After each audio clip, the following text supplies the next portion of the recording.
ನಮ್ಮ ಬದುಕಿನ ಹೆಜ್ಜೆ ಗುರುತನ್ನು ಉಳಿಸಿ ಹೋಗುವುದು ನಡಿಗೆಯಿಂದಲ್ಲ, ಅದು ನಡತೆಯಿಂದ.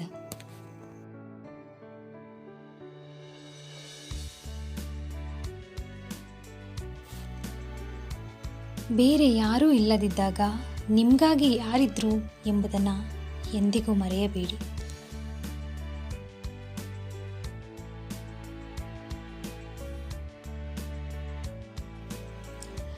ಬದಲಾವಣೆ ಅನಿವಾರ್ಯ ಅನ್ನುವಷ್ಟು ದೊಡ್ಡ ಪೆಟ್ಟು ಬಿದ್ದಾಗ ಮಾತ್ರ ಮನುಷ್ಯ ಬದಲಾಗ್ತಾನೆ.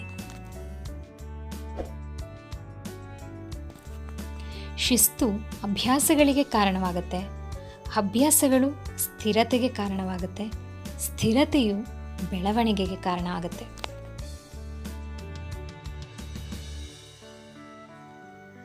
ನಂಬಿಕೆ ಇದ್ದರೆ ಮೌನ ಕೂಡ ಅರ್ಥ ಆಗುತ್ತೆ. ಆದರೆ ನಂಬಿಕೆ ಇಲ್ಲ ಅಂದರೆ ಪ್ರತಿ ಮಾತು ಕೂಡ ಅಪಾರ್ಥ ಆಗುತ್ತೆ.